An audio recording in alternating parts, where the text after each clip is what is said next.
Hello friends, आज हम olympiad से एक ज्योमेट्री सेक्शन से आपको एक ट्रिकी क्वेश्चन करके दिखाते हैं।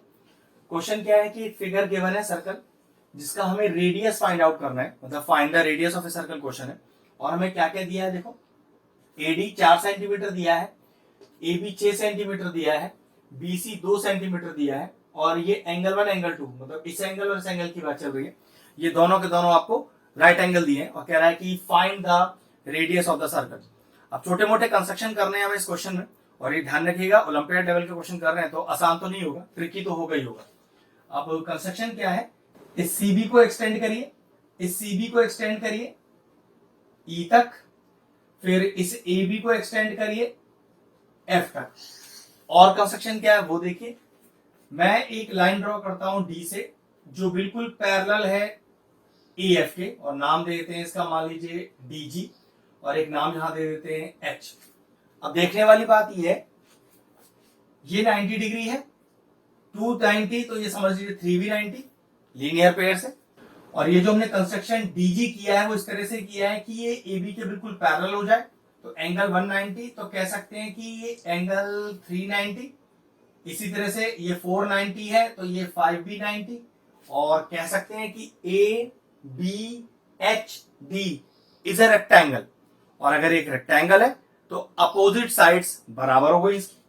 तो अगर ए बी 6 है तो डी एच भी 6 हो जाएगा, ए डी 4 है तो बी एच भी 4 हो जाएगा। ठीक है। अच्छा, ये कंस्ट्रक्शन जो हमने सीई किया है ये इस तरह से किया है कि ये जो सीबी है ये ई एच के बिल्कुल सिमेट्रिकल है, तो अगर सीबी 2 है तो ये भी आपका 2 हो जाएगा। अब मेन जो ढूंढने वाली बात मालूम क्या रह गई है, बी और एफ की दूरी। जैसे ए बी की दूरी 6 है, ऐसी बी एफ की दूरी नहीं पता है मुझे। वैसे वो बिल्कुल एच जी के सिमेट्रिकल ही होगी, लेकिन दिक्कत है एच जी भी तो नहीं पता है। यहां पर हमें दो कॉर्ड्स के इंटरसेक्शन का रूल लगाना है। वो रूल क्या है पहले देखो, अगर मैं ए एफ, ध्यान से देखिए, एंड सीई, ए एफ और सीई दो कॉर्ड हैं जो इंटरसेक्ट कर रहे हैं पॉइंट बी पर। इस तरह से ध्यान रखना है कि अगर दो कॉर्ड ए एफ और सीई इंटरसेक्ट कर रहे हैं पॉइंट बी पर, मैं आपको कुछ इसका अलग से फिगर बना के दिखाता हूं। भाई एक कॉर्ड है आपका ए एफ, ठीक है, और दूसरा कॉर्ड है सी और ई। अगर इस तरह से ये इंटरसेक्ट कर रहे हैं कहां पर, इस पॉइंट बी पर, तो नियम कहता है कॉर्ड के इंटरसेक्शन का, A B into B F, A B into B F is equal to C B into BE, C B into BE. ठीक है, यही नियम है, ये याद रखना है। अब इस नियम में जो जो वैल्यूज अपने को पता है वो पुट करते हैं। ए बी कितना है, चलो ए बी है 6 अपने पास, बी एफ मेरे ख्याल से ये तो अपने को निकालना ही है आंसर में, सी बी है 2 अपने पास, और बी ई, तो बी है आपका B H plus H E, 4 + 2 6। ये लॉजिक रहा।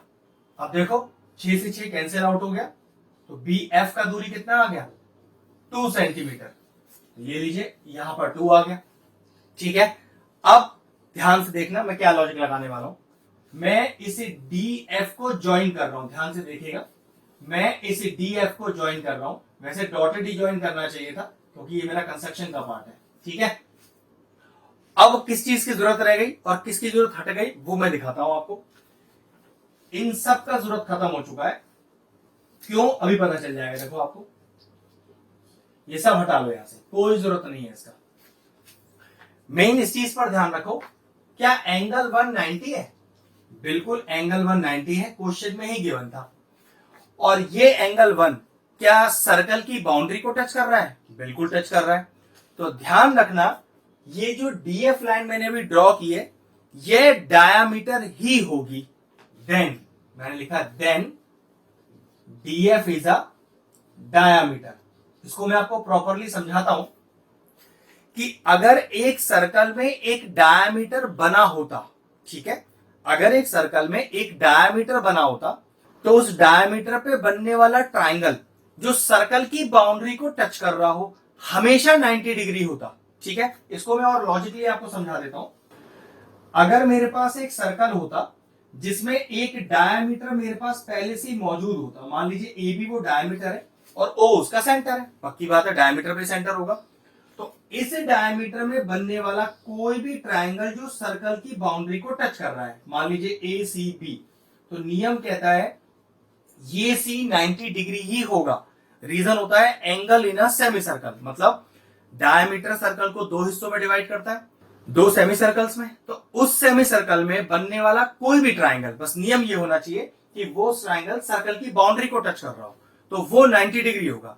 अब इस थ्योरम को उल्टा यूज करते हैं, मतलब इसका कन्वर्स यूज करते हैं कि अगर कोई एक ऐसा ट्राइंगल जो सर्कल की बाउंड्री को टच कर रहा हो, तो फिर वो ट्राइंगल जिस कॉर्ड पर लाई करेगा, ध्यान रखिएगा, वो ट्राइंगल जिस कॉर्ड पर लाई करेगा वो कॉर्ड हमेशा डायमीटर ही होगा। एंगल 1 सर्कल की बाउंड्री को ही टच कर रहा है, और एंगल 1 कौन से कॉर्ड पर बन रहा है, डीएफ कॉर्ड पर। तो कंफर्म हो गया कि डीएफ कॉर्ड एक डायमीटर है। क्लियर हो गया, यही कंसेप्ट था जो मुझे आपको इस क्वेश्चन के लिए सिखाना था। अब क्वेश्चन एकदम आसान है, आपका आंसर फटाफट आ जाएगा। अब DAF ट्राइंगल देखिए, राइट एंगल दिया है ना, तो पक्की बात है पाइथागोरस थ्योरम लगाया जा सकता है। तो चलिए लगाते हैं पाइथागोरस। तो इन ट्राइंगल DAF लगाओ पाइथागोरस। राइट एंगल के सामने हाइपोटेन्यूज होता है, तो DF का square is equal to AD का स्क्वायर प्लस AF का स्क्वायर, यही होता है पाइथागोरस थ्योरम। DF पता नहीं, छोड़ देते हैं इसको। AD 4 दिया हुआ है, तो 4 का square. AF AB plus BF मतलब 6 प्लस 2 8, 8 का square. Now DF square again, 4 4 जा 16, 8 8 जा 64, ऐड करिए तो 6 और 4 10, 6 और 1 7 और 1 8, तो DF स्क्वायर का वैल्यू आ गया 80 और DF आ गया आपके पास √80।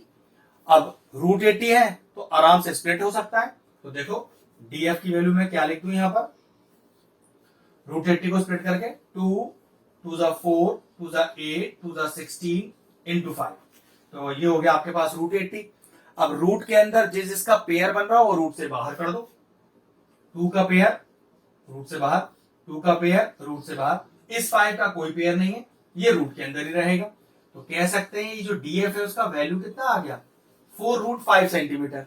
और मैंने आपसे कहा था कि DF हमारा क्या है, वो तो डायमीटर है, और डायमीटर का आधा कर दिया जाए तो मेरे ख्याल से रेडियस बन जाता है। तो बस radius is equal to diameter का आधा और 4√5 अपॉन 2, ये हो गया आपके पास 2√5 सेंटीमीटर। तो ये लीजिए आ गया आपका रेडियस।